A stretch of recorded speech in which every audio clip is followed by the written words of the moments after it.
Recibir la palabra del Señor, la misma que se encuentra en el Evangelio según San Mateo, capítulo 16, versículos del 21 al 28. La palabra de Dios dice así: Desde entonces comenzó Jesús a declarar a sus discípulos que era necesario ir a Jerusalén y padecer mucho de los ancianos y de los principales sacerdotes y de los escribas, y ser muerto y resucitar al tercer día. Entonces Pedro, tomándole aparte, comenzó a reconvenirle diciendo: Señor, ten compasión de ti, en ninguna manera esto te acontezca. Pero él, volviéndose, dijo a Pedro: Quítate delante de mí, Satanás. Me eres tropiezo, porque no pones la mira en las cosas de Dios, sino en las cosas de los hombres. Entonces Jesús dijo a sus discípulos: Si alguno quiere venir en pos de mí, niéguese a sí mismo y tome su cruz y sígame. Porque todo el que quiera salvar su vida la perderá, y todo el que pierda su vida por causa de mí la hallará. Porque ¿qué aprovechará al hombre si ganare todo el mundo y perdiere su alma? ¿O qué recompensa dará el hombre por su alma? Porque el Hijo del Hombre vendrá en la gloria de su Padre con sus ángeles, y entonces pagará a cada uno conforme a sus obras. De cierto os digo que hay algunos de los que están aquí que no gustarán la muerte hasta que hayan visto al Hijo del Hombre viniendo en su reino. Vamos a orar. Amado Señor, al abrir tu palabra, pedimos que sea tu Espíritu Santo el que nos enseña, que tú nos ayudes a entender esta porción del Evangelio y que la apliques a nuestras vidas, a nuestras conciencias, para que te conozcamos mejor y te amemos más. Esto te lo pedimos en el nombre de Jesús. Amén.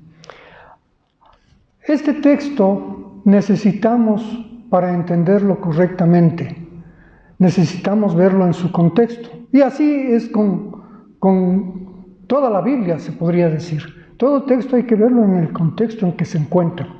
Este texto en el que acabo de leer se encuentra en un contexto más amplio. Esto viene desde el capítulo 14 de San Mateo hasta el 18. Es un pasaje largo de narración de lo que Jesús estaba enseñándoles a los discípulos mientras les preparaba para enfrentar ellos la verdad de la cruz, la verdad de que Jesús iba a la cruz. Entonces, quisiera brevemente con ustedes ver algunas cosas importantes que nos enseñan el contexto de este pasaje. En el capítulo 14, Juan el Bautista muere, es decapitado por Herodes y Herodías, ¿no? Y nos dice a continuación que Jesús se fue con los discípulos a un lugar desierto. En este lugar desierto nos narra el Evangelio que Jesús alimenta a 5,000, ¿no? Y luego de eso regresa nuevamente, cruzando el mar de Galilea, porque se habían ido al otro lado, regresa nuevamente a Genezaret. Y es en esta ocasión cuando Jesús camina sobre el agua, porque les manda a los discípulos primero y luego Él les alcanza caminando sobre el agua, se da ese milagro. Imaginémonos nosotros a los discípulos todo lo que están escuchando y viendo de Jesús. Él les está preparando para enfrentar una verdad que para ellos era terrible. No iban a poder comprender hasta mucho después aún de la resurrección, pero Jesús quería que esto se quede grabado en sus mentes. Cuando regresa Jesús a Genezaret, le están esperando los fariseos y los escribas. Y la primera preocupación de ellos es: ¿por qué no se lavan las manos tus discípulos antes de comer? Jesús había alimentado a 5,000 y están ellos preocupados de que ¿por qué no se lavaron las manos? Jesús les dice: hipócritas, lo que entra en el vientre no es lo que le contamina al hombre, sino lo que sale es lo que contamina al hombre, lo que sale del corazón. En otras palabras, Jesús les estaba diciendo, allí en el capítulo 15, versículos del 1 al 20, que en guardar las leyes de los ancianos, sino en que no guardaban ellos, los fariseos, escribas y todos los religiosos, los mandamientos de Dios. Entonces les dice a los discípulos, estos son guías ciegos guiando a otros ciegos, ¿no? Porque no entienden. Luego de ahí, Jesús se va a la llamada región de Tiro y Sidón, que está al norte de Israel. Es una ciudad ya no judía, es una región no judía, es de gentiles, pero ahí también Jesús quiere enseñarles algo muy importante, y eso se ve en el capítulo 15, versículos del 21 al 28. Aquí aparece una mujer que había escuchado de los milagros de Jesús y le pide diciéndole, Señor, ten misericordia de mí, mi hija está atormentada por un demonio. Y Jesús le contesta, yo soy enviado solo a la casa de Israel. Y la mujer insiste e insiste y dice, y los discípulos dicen, despídela, mándale porque está gritando aquí, está haciendo bulla, nos está quitando la tranquilidad.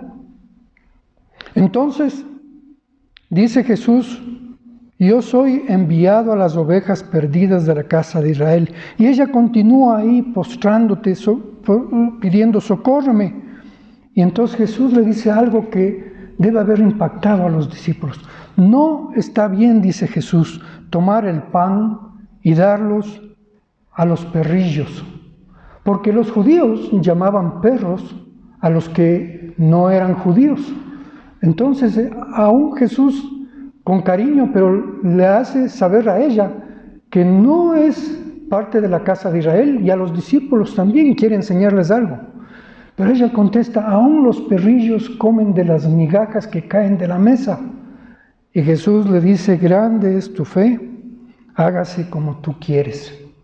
¡Qué enseñanza para los discípulos! Jesús viene no solo para Israel, sino también a los gentiles, extendiéndose a todo el mundo. Luego de pasar, Jesús dice en esta sección, por las regiones de Tiro y Sidón, regresa a Galilea, nuevamente al otro lado del mar de Galilea, y otra vez, después de hacer milagros, sanaciones a muchos, hay una multitud que le había seguido, y entonces él vuelve a alimentar a 4,000 personas. Será otra vez este milagro de la alimentación de los 4,000. De ahí vuelve Jesús otra vez al otro lado del mar de Galilea, a la región de Magdala, de donde era María Magdalena. Y, oh sorpresa, los fariseos y saduceos en esta vez están esperándole. ¿Quiénes eran los fariseos y los saduceos? ¿Qué diferencia había? Los fariseos creían todas las cosas que enseñaba el Antiguo Testamento y esperaban la llegada del Mesías, pero no habían interpretado bien cuándo llegaría el Mesías, sino que se guiaban mucho por tradiciones que habían añadido ellos al Antiguo. Los saduceos eran los que no creían en el Antiguo Testamento, excepto con los libros de Moisés, es decir, el Pentateuco, los primeros 5 libros de la ley de Moisés. Entonces eran polos opuestos, pero aquí se juntan para acercarse a Jesús y decirle, a ver, haznos un milagro, muéstranos una señal. Y Jesús les dice, ustedes, generación malvada, la única señal que tendrán es la del profeta Jonás. Nuevamente eso se queda en la mente de los discípulos. ¿Qué habrá querido decir? ¿Cuál es la señal del profeta Jesús? Pero Jesús les dice a los discípulos, les dice, cuídense de la levadura de los fariseos y de los saduceos. Y los discípulos, sin entender, dicen, tal vez está diciendo que no hemos traído pan. Y Jesús les dice, no, les estoy diciendo, cuídense de la enseñanza de ellos. De los unos, porque no creen que la Biblia es la palabra de Dios completa. y de los otros porque han añadido cosas y no creen más que todo que se ha dado cumplimiento con la llegada mía, cumplimiento a la promesa del Mesías. Con estas cosas en mente, Jesús les lleva a otro lado más lejano, les lleva a la ciudad de Cesarea de Filipo. Esta era una ciudad que estaba al norte, ¿no?, a unos 40 kilómetros de Jerusalén, y era una ciudad que pertenecía a Herodes Filipos, hijo de Herodes el Grande, la había heredado él. En los días de Herodes el Grande, él había construido ahí un templo pagano para Augusto César, el emperador romano, que exigía adoración porque él mismo se había declarado Dios. Entonces Herodes, para congraciarse, construyó un templo ahí. Habían templos para otras divinidades, pero la principal divinidad era un dios llamado Pan. Este era representado en la forma de un hombre, la mitad de la cintura para arriba de hombre y de la cintura para abajo de cabra. Tenía cuernos y se pensaba que este habitaba en una cueva que había en las afueras de la ciudad, que le llamaban la puerta del Hades, la puerta del infierno, y pensaban que él habitaba ahí con otros dioses. Entonces era un lugar de adoración. Alrededor de esta puerta del Hades habían santuarios para este dios Pan, que supuestamente perseguía a las mujeres. Era un dios sumamente sensual, era un dios que mantenía relaciones íntimas con hombres, mujeres, animales, y muchos sentían un verdadero terror de esta divinidad, y para aplacar ese miedo iban a adorarle. De ahí viene la palabra pánico, del miedo a Pan, al dios de esta mitología. Jesús les lleva a esta ciudad, y es ahí donde les pregunta a los discípulos: ¿quiénes dicen los hombres que soy yo? Y ellos dicen, bueno, en el capítulo 16 ya, desde el versículo 13, unos dicen que eres Juan, otros que eres Juan el Bautista, otros Elías, otros Jeremías, o alguno de los profetas. Pero Simón Pedro dice, tú eres el Cristo. Y Jesús le dice, bienaventurado eres Simón, hijo de Jonás, porque esto no te lo reveló ninguna persona, sangre ni carne, sino mi Padre que está en los cielos. Y yo te digo que sobre esta verdad edificaré mi iglesia. Y las puertas del Hades, quién sabe, estaban mirando a esa roca, a esa caverna que tenían tanto miedo a la gente del lugar. Estaba diciéndole, la puerta del Hades, la puerta del mismo infierno, no prevalecerá contra mi iglesia. Después de esto es cuando Jesús, en el capítulo ya que leímos esta mañana, en su versículo 21, dice, comenzó a declarar a sus discípulos que le era necesario ir a Jerusalén y padecer mucho de los ancianos, de los principales sacerdotes y de los escribas, y ser muerto y resucitar al tercer día. Es decir, les anuncia que Él va a la cruz y que es necesario que eso suceda. Los discípulos han venido siendo preparados por Él para este evento que muy pronto ocurrirá, pero se ve que no entendieron mucho, porque el mismo Pedro, que había anunciado, tú eres el Cristo, le dice, no, Señor, que eso no te acontezca, que no permitas que eso no te pase. En el original es, te ruego que eso no suceda, que no quiera Dios que eso no pase. No es posible que el Mesías sea muerto, porque para los judíos la idea del Mesías o del Salvador o del Cristo era un guerrero, un rey poderoso que venía y destruía a todos los enemigos. Ellos no entendían de un siervo sufriente, ellos no entendían de alguien que viene a dar la vida para el rescate de muchos. No podía el Mesías judío morir. Entonces Pedro dice, no no suceda eso. Pero Jesús ve en las palabras de Pedro, una vez más, las acciones satánicas del enemigo y le dice: quítate delante de mí, Satanás. Porque sabía que el no ir a la cruz significaba que nosotros y toda la humanidad nos hubiésemos quedado en nuestros pecados y justamente condenados por Dios. Entonces Jesús vino para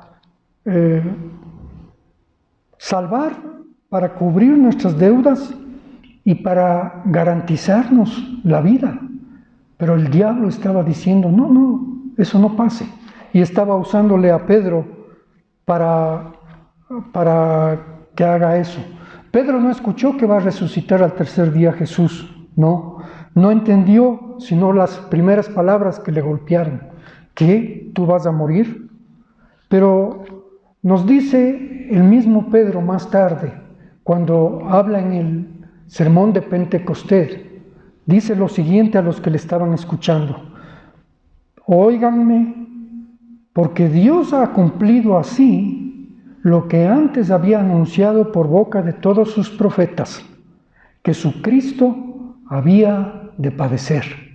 Pedro entendió después, y en su sermón dice estas maravillosas palabras.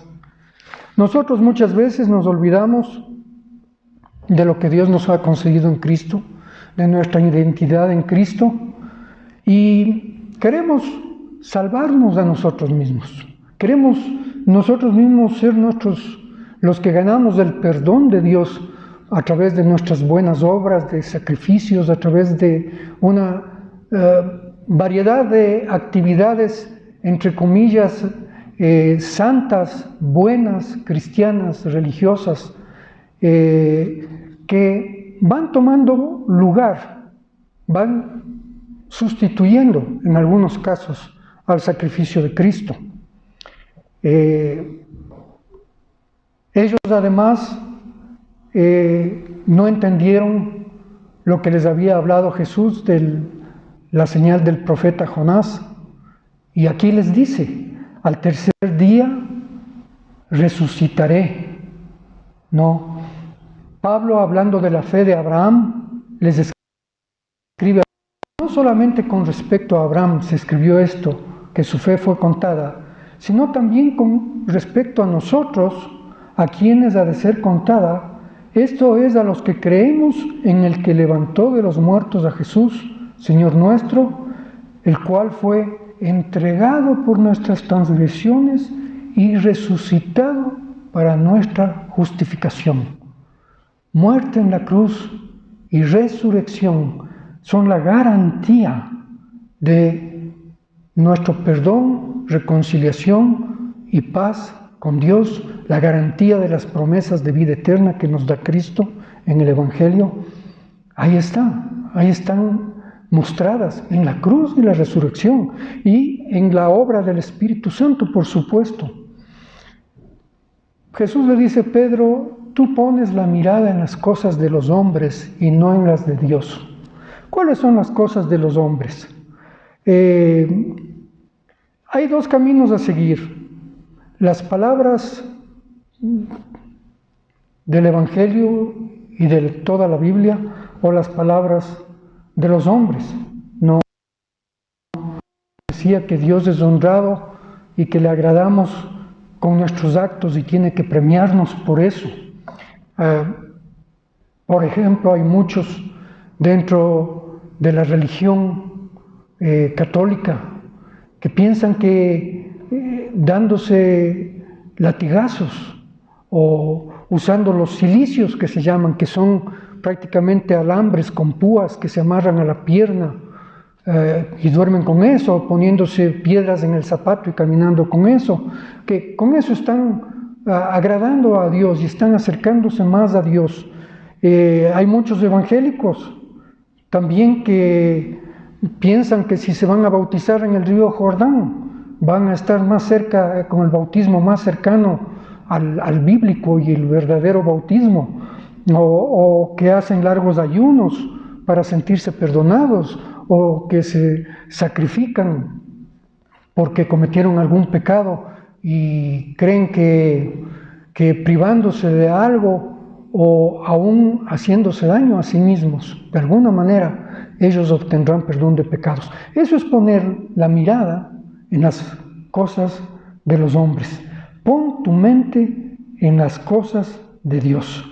El adversario siempre ha querido, que es Satanás quiere decir adversario, él siempre ha querido obstaculizar y destruir el plan de Dios dado para nuestra esperanza. Siempre ha querido obstaculizar que llegue el Mesías. Desde tiempos antiguos quiso destruir a Abraham, quiso destruir luego al pueblo de Israel en Egipto, matando a los primogénitos. Luego tenemos todos los obstáculos que él hace a lo largo del Antiguo Testamento a través de llevar a que el pueblo de Israel se aparte de Dios, se aleje de la verdad, se quiten de sus corazones las leyes de Dios y se vuelvan a los ídolos. Siempre ha habido una actitud de adversidad de su parte. Pero el Padre, desde la eternidad, decretó que el Hijo venga. El Hijo cumplió con ese decreto y el Espíritu Santo aplica los beneficios de ese decreto a nuestras vidas. Por eso Jesús dice a continuación: el que quiere venir en pos de mí, tome su cruz y sígame. La cruz, como entienden muchas personas de manera equivocada, no es tener un hijo enfermo o tener una carga pesada que llevar, tener un mal esposo, una mala esposa, o una mala suegra, o un mal jefe en el trabajo. Hay personas que dicen: yo tengo una cruz que ya no aguanto. Pero eso no es. La cruz de la que está hablando Jesús, al decirles: tomen su cruz y vengan delante de mí, es la negación de sí mismos y el completo descanso y confianza en Cristo, a pesar de que eso traiga rechazo, sufrimiento, traiga cosas que no nos gustan en nuestras vidas. Jesús nos anuncia: muchos se apartarán de ustedes, aún de su propia familia. Involucra que tenemos que renunciar a nuestro antiguo yo, a nuestro antiguo querer, a nuestro antiguo placer y depender solamente de Dios. Involucra muchas veces, para muchos, sufrimiento físico. Muchos mueren cada día en otras partes del mundo por el mero hecho de ser cristianos y de predicar el Evangelio de Cristo. En países musulmanes escuchamos a cada rato que son decapitados, que son muertos, son encarcelados a causa de Cristo. Hay un contraste entre quienes han dado su vida y han tomado la cruz para seguir a Cristo y los que no. Y se ve eso desde el comienzo. Quienes han seguido a Dios y quienes no lo han seguido. Por ejemplo, encontramos de quienes han rechazado a Dios ejemplos como Caín, como Acab y Jezabel, que eran unos reyes malvados, Amán, que quiso desaparecerle al pueblo judío, ¿no? Herodes y Herodías, que asesinan a Juan el Bautista, Judas Iscariote. Pero encontramos también aquellos que han tomado la cruz y le han seguido a Cristo. Abraham, Jonatán, el buen samaritano de la parábola, Epafrodito y Onesíforo, cercanos a Pablo. Personas que están cerca de Cristo. Entonces, lo que Él quiere decirnos con esto es que la vida cristiana no es fácil y van a haber momentos en los que tengamos que recordar las palabras de Jesús: toma esa cruz y sígueme. Pero también les da palabras de consuelo y advertencia, versículos 27 y 28. Porque el Hijo del Hombre vendrá en gloria de su Padre con sus ángeles, y entonces pagará a cada uno conforme a sus obras. De cierto os digo que hay algunos de los que están aquí que no gustarán la muerte hasta que haya venido el Hijo del Hombre. hasta que hayan visto al Hijo del Hombre viniendo en su reino. Esto es una de esas profecías llamadas de doble cumplimiento. Es decir, una parte de la profecía se cumplió en los días de Jesús y hay otra parte que se va a cumplir al final de los tiempos. Y hay muchas de esas, ¿no? Hay muchas de esas. ¿Cómo se cumple esta profecía en los tiempos de Jesús? Jesús se manifiesta a los discípulos. Me verán, muchos de ustedes no morirán antes de que me vean. Se manifiesta a 3 de los discípulos después de este evento. Si vemos en el capítulo 17, Jesús les lleva a un monte. Se piensa que es el monte Hermón, que está muy cerca de Cesarea de Filipo, y ahí se transfigura y aparecen Elías y Moisés hablando con él. Entonces ellos tuvieron, Pedro, Jacobo y Juan, tuvieron la oportunidad de verle a Jesús en todo su esplendor. A Jesús de gloria al que vamos a ver nosotros. Pero también la otra parte de la profecía que se cumplió en esa época fue cuando le vieron resucitado y cuando vieron el derramamiento del Espíritu Santo, Jesús viniendo a morar con su iglesia a través del Espíritu Santo. Estaban dándose cumplimiento aparte de la profecía en esa época. Por eso dice, muchos no morirán antes de que vean estas cosas. Pero la otra parte del futuro tiene que ver cuando Jesús venga por segunda vez. Y ahí sí venga, como dice aquí, vendrá en toda su gloria con sus ángeles para el juicio final. Pagará a cada uno conforme a sus obras. Entonces, con estas palabras de advertencia, que más bien son palabras de consuelo, tanto para los discípulos en ese momento, como deben ser para nosotros, ellos se alistan, o Jesús les alista, para ir a la cruz. Y aún así vimos que fue difícil, a no ser porque después el Espíritu Santo les aclaró las mentes y corazones para que entiendan el valor de la cruz. Y es ese mismo Espíritu Santo el que hoy hace la obra en los corazones de las personas hoy.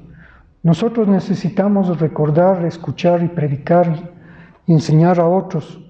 Y si usted no tiene esta relación con Cristo a través de la cruz, de entender que es el Espíritu Santo el que nos lleva a los pies de Cristo y a ser beneficiarios de su gracia y perdón. Concluyo con las palabras del apóstol Pedro en la segunda epístola, la segunda carta que le escribe. El mismo Pedro que le dijo a Jesús, no vayas a la cruz. Escribe lo siguiente, inspirado por el Espíritu Santo. Humillaos pues bajo la poderosa mano de Dios, para que Él os exalte cuando fuere tiempo, echando toda vuestra ansiedad sobre Él, porque Él tiene cuidado de vosotros. Sed sobrios y velad, porque vuestro adversario, el diablo, como león rugiente, anda alrededor buscando a quien devorar, al cual resistid, firmes en la fe, sabiendo que los mismos padecimientos se van cumpliendo en vuestros hermanos en todo el mundo. Mas el Dios de toda gracia, que nos llamó a su gloria eterna en Jesucristo, después de que hayáis padecido un poco de tiempo, Él mismo os perfeccione, afirme, fortalezca y establezca. A Él sea la gloria y el imperio por los siglos de los siglos. Amén. Vamos a orar. Gracias te damos, Señor, por tu palabra, que es fiel y verdadera. Te pedimos que a través de ella tú nos afirmes, fortalezcas, consueles, especialmente cuando tenemos momentos difíciles a causa de seguir a Cristo, que recordemos que hemos de llevar la cruz suya si queremos seguirle. Y y que nos ayudes cuando lleguen esos tiempos, porque tú has prometido que estarás con nosotros todo el tiempo, por los siglos de los siglos. Te damos gracias en el nombre precioso de Jesús. Amén.